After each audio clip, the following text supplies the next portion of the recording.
The desert does not warn you before it decides your fate. It simply stretches endlessly beneath the sun, quiet and indifferent, waiting for one small moment to change a life forever. That morning, I was nothing more than a tired ranch hand riding alone through the Arizona territory, chasing a job that barely paid and a future that never seemed to arrive.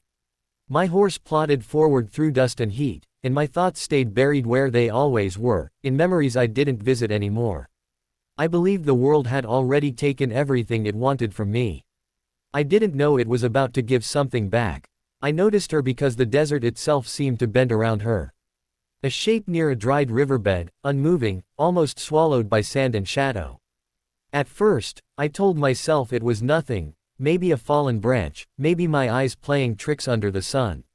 But something in my chest tightened, the way it does before trouble. As I rode closer, the shape became a woman. Barely conscious, broken, alone. Apache, by her clothing and braided hair, though stripped of dignity by torn fabric and bloodied skin. Her lips were cracked, her hands trembling weakly against the earth as if she was trying to hold on to life with her fingertips. In those days, helping someone like her wasn't just dangerous, it was foolish. The territory was cruel to Apache women. Crueler still to men who tried to protect them. I had every reason to ride past her, to pretend I never saw anything at all. And God knows, my life had taught me to keep moving forward and never look back.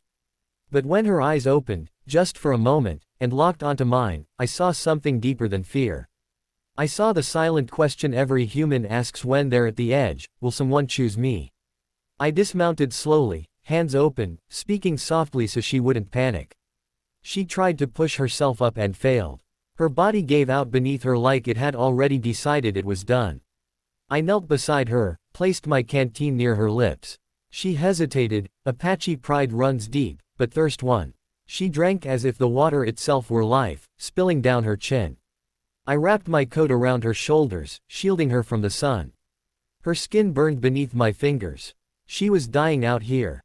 No question about it. I lifted her onto my horse, supporting her fragile weight, and turned back toward my cabin, a small place I rarely brought anyone. As we rode, her head rested against my chest, her breath shallow but steady. I told myself I was just doing the right thing. That I'd help her recover, then send her on her way. But deep down, I knew the desert had already written something else for us both. My cabin was nothing special: rough wood walls, a stone hearth, a single bed.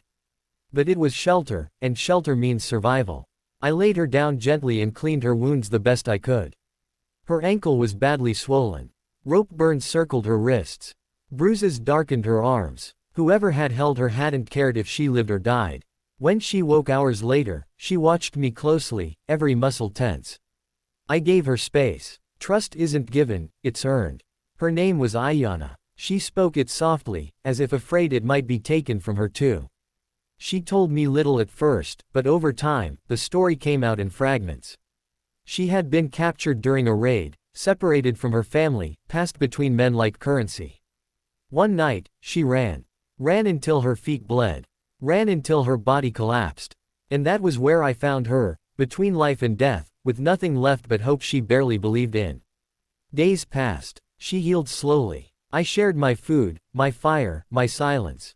She helped where she could, refusing to be useless, grinding herbs, mending clothes, tending the horse. We spoke about small things. The weather, the land. She laughed. Once, soft and surprised, as if she had forgotten the sound. That laugh stayed with me. Eventually, she told me she believed her people would think her dead. That thought haunted her more than her injuries. I offered to take her home. She looked at me for a long time before agreeing. Trust, once earned, is a sacred thing.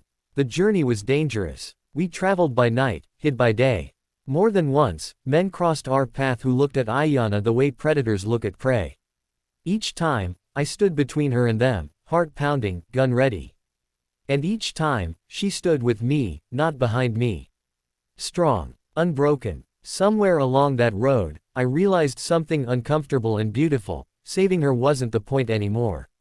Walking beside her was. When we reached Apache land, I expected her to leave without looking back. Instead, she stopped. Among my people, she said, a life saved creates a debt the heart cannot forget. She left me waiting and returned with elders, her father among them. His eyes studied me, weighed me. When Ayana told her story, he listened without interruption. Then he did something I never expected. He thanked me. They offered me no gold, no land, no reward I could sell or spend.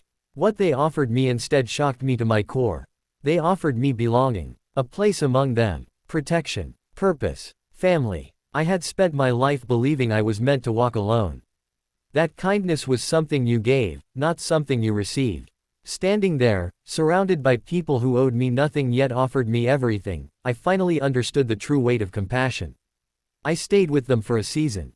Learned their ways, learned their stories, learned myself. And when I eventually left, I carried something no desert could strip away, the knowledge that humanity survives in the choices we make when no one is watching.